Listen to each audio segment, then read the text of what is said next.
Hi, I'm Janet Neal of The Superbwoman. Thanks so much for joining us tonight.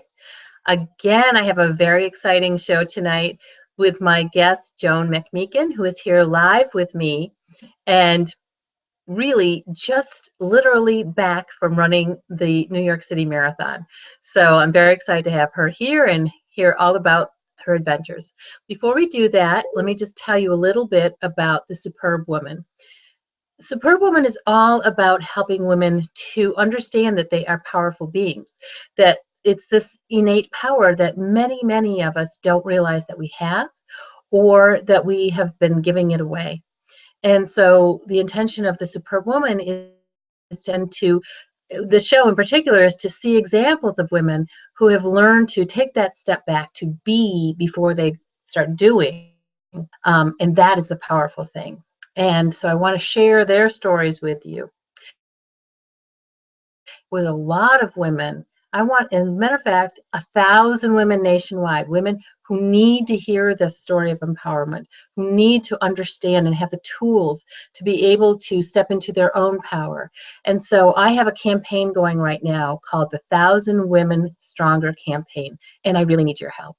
I need you to show your support for other women by donating $25 or more to my Kickstarter, a Plum Alley campaign. It's like a Kickstarter campaign. It's a crowdfunding campaign. And by donating your $25 or more, you get a beautiful Superwoman t-shirt. And there are other thank you gifts as well. So please, at the end of this, you will see a slide that will tell you where to go to donate, make your donation. This is only until November 30th, so I really need your support now. And I very much appreciate it. It's at plumalley.co, C-O. So you can go there and look for the 1,000 Women Stronger campaign. So thank you very much. So let me tell you a little bit about our guest tonight. I have known this woman for almost all my life, and definitely all of her life. She is my sister, and I remember meeting her when my mother brought her home from the hospital. So it's been a couple of years.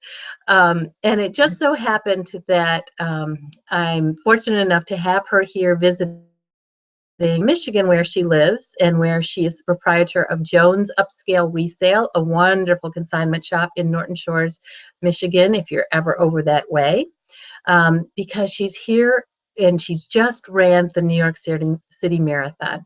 So fresh from the streets of New York, here's Joan. Yes, it's true. It's true. She's got the medal to prove it, and the sore legs. How are you feeling? Not bad. No? Really not too bad. Wow. No. Yeah. It's still probably the adrenaline. I'm tired, but it was such a great experience. Yeah. Well, I'm exhausted just being here, watching you and watching all those runners. Well, if you haven't ever seen a marathon, it's amazing. It really is. The sea of runners. Yeah. And going through all 5 boroughs. Which is one of the reasons I wanted to do it. I've never seen anything except for Manhattan. Mm-hmm. And all the people lined up. What a great celebration of New York City. I mean, in all the boroughs, everybody came out. It just a day of joy. Oh, that's so wonderful. Yeah. So fun and so great that you do it. So, Joan, I was thinking about this. I don't remember you being a runner when you were younger. When did you start running? No, I started running, I do a little bit off and on, just as in my adult life. And then I actually ran my first, I think it was like maybe even just a 5K, and I hadn't even trained for it.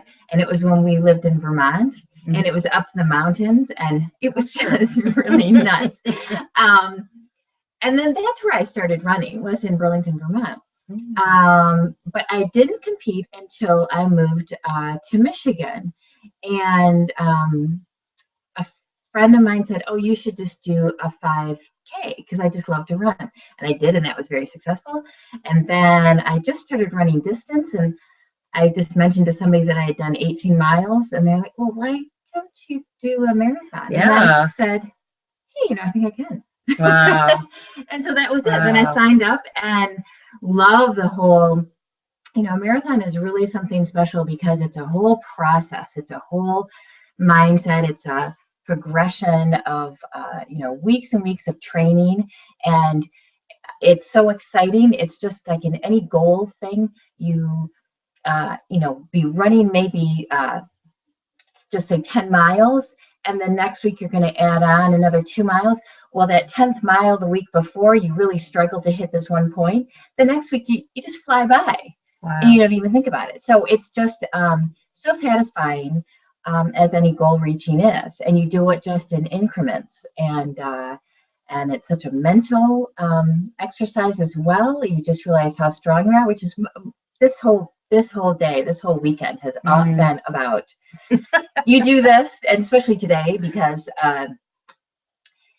for those of you probably don't know, but it was unbelievable winds, the windiest marathon they've ever had, and going starting on the Verrazano Bridge. When I got off of that, I said, really, what can't I do? If I finish this marathon, geez, yeah.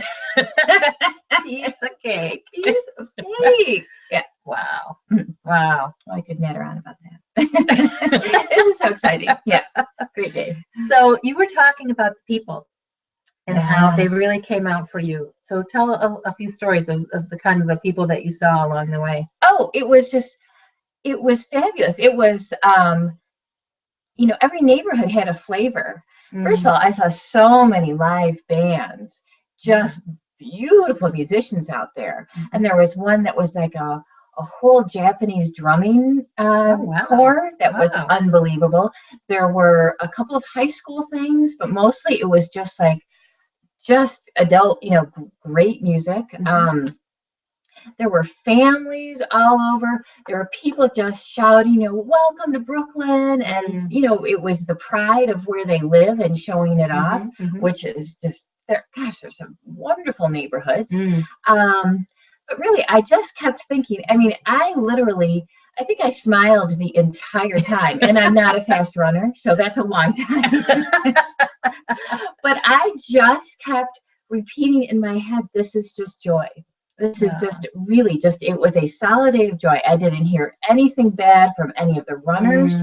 I met people from all over the world running, which was so neat. And of course, there are people who have, this is so symbolic, the New York City Marathon. Right. They have overcome many people running for loved ones with disease, running for people that they love that can't run, for loved ones that have passed, and just, people, having on their shirts, they're battling cancer themselves, and just the things that people accomplish just by getting there.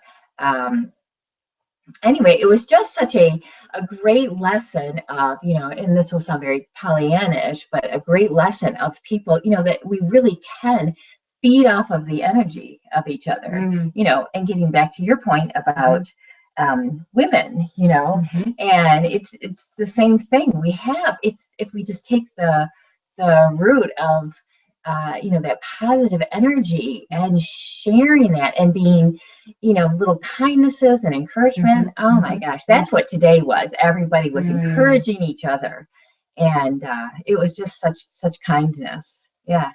It's very cool. Very cool. Yeah, and from a spectator perspective, I would have to say I felt the same thing. Even the New York City policemen were helpful. Oh yeah. Not that they're not always, but especially helpful. And people were just, that joy really is a very good word, because people were very celebratory. And then you would pass runners on the street, and everyone was like, congratulations to you. Yeah. And it was fun in the subway, and then that's just crazy. It could be, sometimes people get a little tired if you have an event in your town, you're like, the tourists or this or that, it disrupts your life. And clearly we disrupted New York City today. Yes, my gosh. really. Were there any streets open? I don't know. But no, everybody was just, just having a blast. Yeah. And that little boy that went by you. Oh yeah, Yeah. on his little On scooter a scooter. congratulating me. What was he, all of 5, you know? Yeah. Just Yeah. like just adorable. It was just a solid day of that. Yeah, giving Yeah. high fives to people all along the way. The little kids were really the best. They just I bet loved yeah. yeah. Yeah. I saw, and talking about the people overcoming things, I saw a man in a wheelchair who only had one hand that could operate. His other arm was, No yeah, so kidding. 26 miles In with, that wind. in that wind with the wheelchair. Yeah. I mean, there were some headwinds. It was like going against linebackers. That was nuts. So, oh my gosh. Yeah. Oh yeah. Yeah. There, you know, there was no whining. Like if somebody, yeah, the things that people have was really. Yeah. Yeah. So, but what you may not, and I didn't, let me just say, I'm not the runner in the family, the runner. I didn't realize all the I mean, I knew the preparation from week to week that you go through, but on the day of the marathon, I mean, we were up at 4:30 in the morning to go take her over to the staging area to catch the bus to get to the start line. And you started at what time? 10:30 in the morning. And so we're outside the whole time. Now this is my first really large marathon, but that's pretty typical. Yeah, but you know, it was all really interesting too, because we were just all runners, just huddling together, literally. Yeah. People sharing trash bags to put on yourselves. It was just, oh, wow. It was really crazy, crazy cold wind. But again, then you would just, I had just lovely little interactions with people. Again, a lot of people from other countries. Yeah. And that's always fun. And then I talked to a couple people who had, I don't know how many times, but had run the New York Marathon several times. So people were passing on, little hints and, and what to expect. And then just like, oh, you're going to have a great time. Everything was just so encouraging. Yeah. So that was really neat. And even though it took a really long time, to start, I mean, obviously that's 6 hours there from the time, but, it all kind of flowed, and the people who were directing it were just, again, encouraging. So really, it's just, it was just a really neat, very cool, neat very process. cool. So Joan, besides being a marathon runner, as I said before, is an entrepreneur, and Joan is a person that has many skills and talents. And we were talking about this, and it's, one of the many things I love about Joan is she just is a person who follows her bliss. She just, is in the moment, very much in the moment, and has had several different careers, ranging from, she was a baker, pastry chef. You're a pastry chef, right? Well, I'm not a chef, but yes, I was a baker. Not technically, but did wonderful pastries. Yeah, in a variety of places. Yeah. And then ended up the last was being a vegan baker, which I loved, in Philadelphia. Wow. And yeah. So that was one phase. Then she was restaurant manager and bartender, and everything from being a banker and working in a jewelry store, working for a landscape architect, drafting. And then she went in there somewhere, she went back to school, to the Philadelphia, what's the name of it? Pennsylvania Academy of the Fine Arts in Philadelphia, which is a museum school. It's a very fabulous studio school in the European tradition of art schools.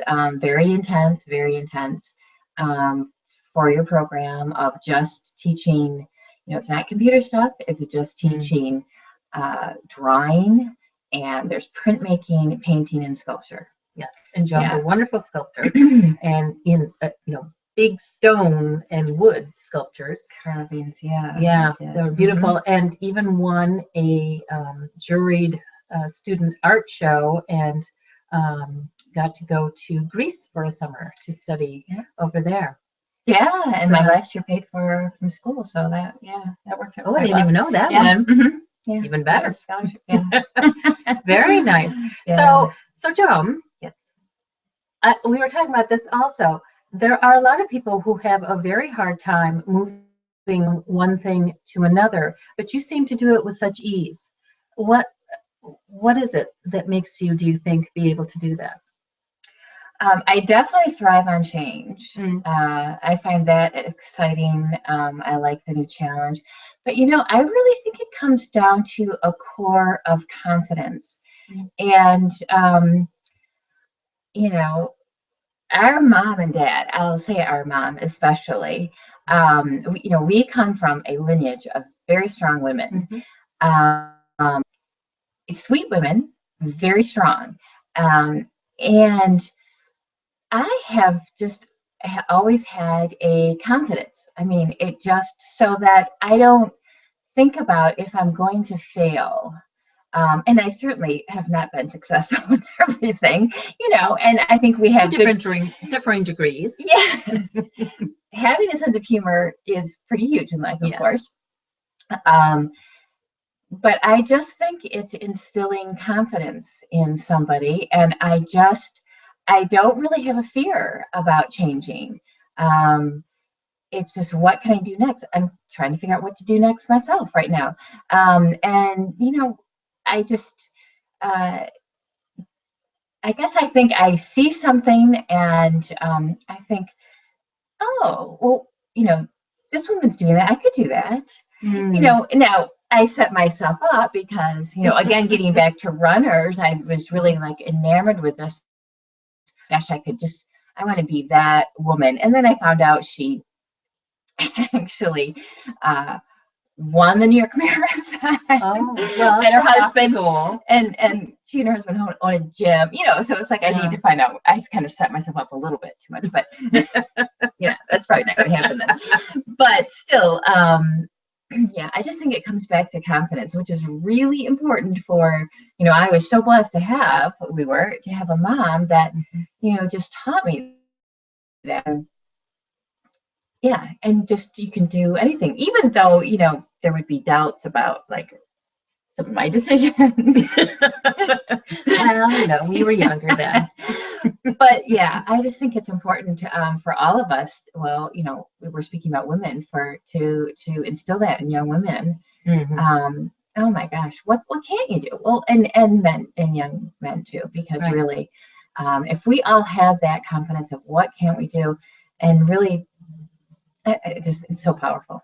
So it truly is, Mhm. and you're absolutely right about our mother being a great example.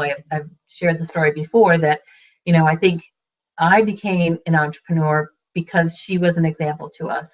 At age 50, she started her Yes. own shop, alteration shop, and had no idea how to do it, and just did it.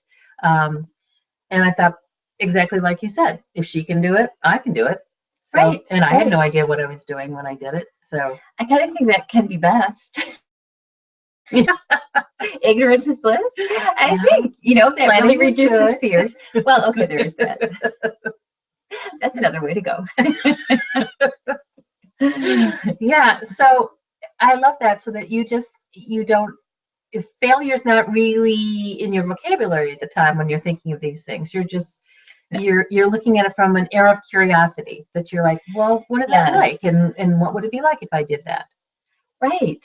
Mm-hmm. And why not try it? Mm-hmm. And I think I'm getting to be more like that, although I've been doing the same thing for a while now. But as I age, I think, the typical thinking, oh, the clock is ticking here. I better just start really trying these things. Not necessarily like the bucket list, but, while you can, why wouldn't you just try something? Right. If it doesn't work, then something else will, you'll figure something else out. Yeah. Well, you're a great example of that, because you start off on one path, and then all of a sudden you're like, well, no, maybe not that, and then well, okay, maybe not that, but you have been doing what you're doing now for how many years? It's just about, I'm about to have my 11th anniversary with my store. Wow. And then I've never done the same thing that long. Yeah, I was going to say, that's like the longest for anything, right? Yes. Yes, it is. But your store is great. Your store is great. And how did you love it? Yeah. How did you even think of starting your own store? You know, when I was living in Philadelphia, actually, first when I was living in Burlington, Vermont, if you recall, there was a couple of funky resale shops that I would go into. But then when I was in Philadelphia, there's a great, and they now have like 4 shops, 2 sisters, but owned Green Streets in Philadelphia. Oh. And anyway, I used to just consign there, and I had a blast. Then when I moved to Muskegon, yeah, I was just trying to, I worked for more of a corporation in retail, which doesn't really suit me. And so I just thought, well, why not? There's a need there. And it just seemed, it's creative. It's definitely a creative, and I wanted to do something for myself. It's kind of a tough little area to do that in. The economy's not superb by any means. But it has been so rewarding in ways that oftentimes when we do something, we are surprised by what comes out of it. I have met just unbelievable women, and just, and now have just great relationships with people who have just been coming in, and they bring in their families when they're in town, every year. And it's just a delight. And besides, it is, like I said, it's creative. I really do love fashion, and that's such a beautiful art. So, I have fun doing it. Not terribly financially rewarding.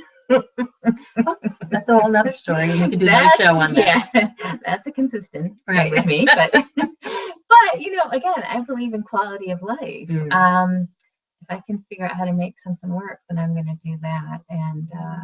And for me, that works. I want to be able to enjoy my day, and have something. I'm not doing anything like terribly important, but just the little interactions with people are just really fabulous. So you've just given a great example about being a superwoman, and from my definition of a superwoman, who is a person who takes the time to understand what their values are, what their skills, their talents are, and then crafts and lives a life that takes advantage of all of that. And you truly have done that. So the things that I heard you say are your creativity is very, very thing with art, fashion. You said fashion is a great mode of art, and then in quality of life of being able to do the things that you want to do when you want to do them. So you have crafted a life so that you can train for marathons, and you can live in a place where you can run along the beach, which I know is very special to you. So for other people, the finances would be the number one thing. Right, exactly. And that's fine. As long as they recognize that, and that's the kind of life they live. But for you to have that being number one when those other things are really more important for you, it wouldn't work. Right. The benefits would be nice. It wouldn't work. But that's it. I couldn't agree with you more, because it's right. Really know yourself, and don't apologize. We're all different, and we have strengths. And again, then we can just, encourage each other, and it makes such an interesting world. Yeah, absolutely. Absolutely. So along your path, from A to B to C to D, who has helped you? Who have been some influential people along your path? Well, again, Mom, clearly. And really, I think I just have to go back to the women in our family. Graham, our grandmother, she was out hiking, in Alaska, and just setting great examples. In the 20s, that's a pretty important point.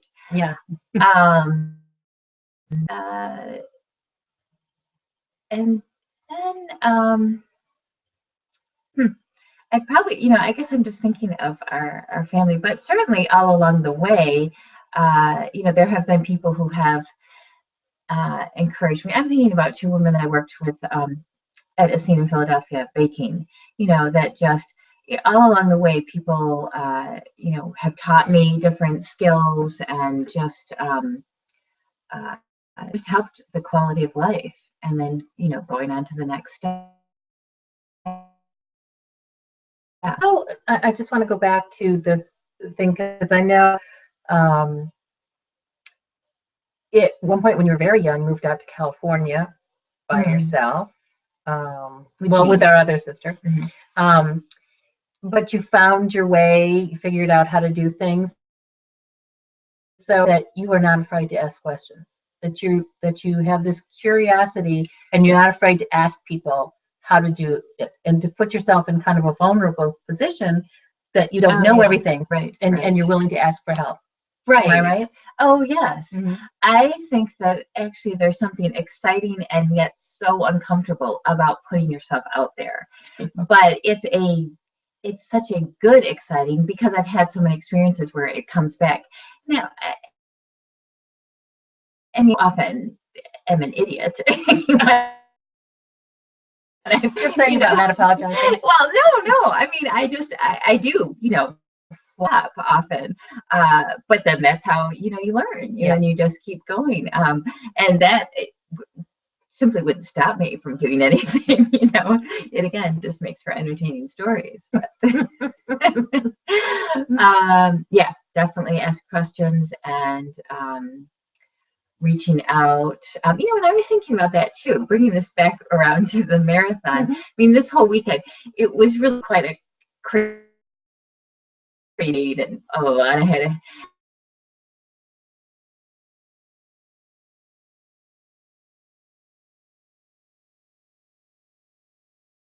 to ask them for help. I just kept saying, this just can't be. I have to go there. And they were wonderful. And then my sister Janet has helped me out a great deal over,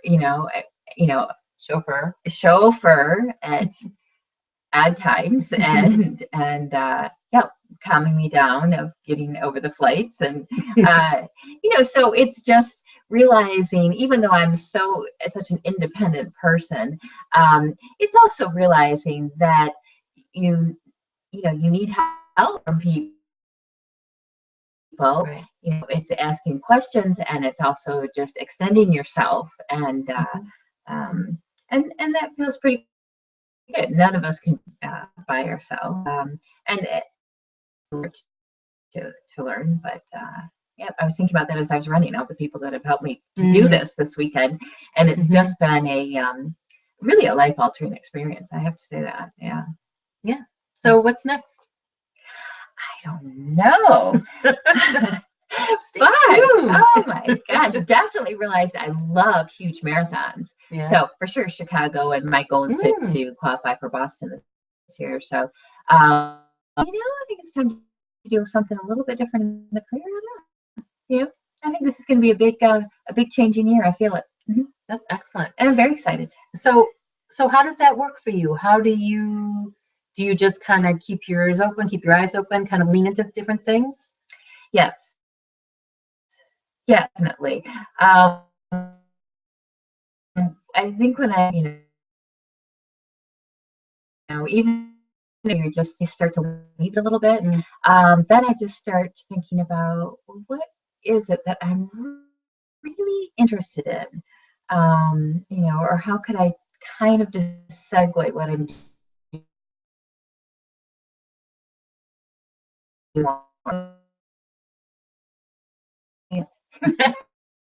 So if any of you have my way, I'll pass them over to her. So, well, Joan, thank you so much at the last minute to be my guest, and so proud of you. Oh, thank you. Show your medal one more time. Yay! You too could get one of these medals. There are a few other people that did today. Yeah, there are. But none were my sister. So thanks again, and I want to thank all of you for watching. Next week, my guest is going to be Wendy Newman. Wendy has her own company called Entertaining, and we'll find out more about that. And she's also the executive director of GATE, which is the Global Alliance for Transformational Entertainment, which is an industry group that for the entertainment industry that was started by Eckhart Tolle and Jim Carrey, among others. And Wendy is the executive director and has some really wonderful stories to share, and her message about promoting peace throughout the planet.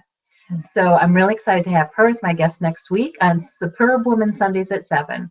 And please don't forget to join me in helping to create 1,000 women stronger. Thanks so much.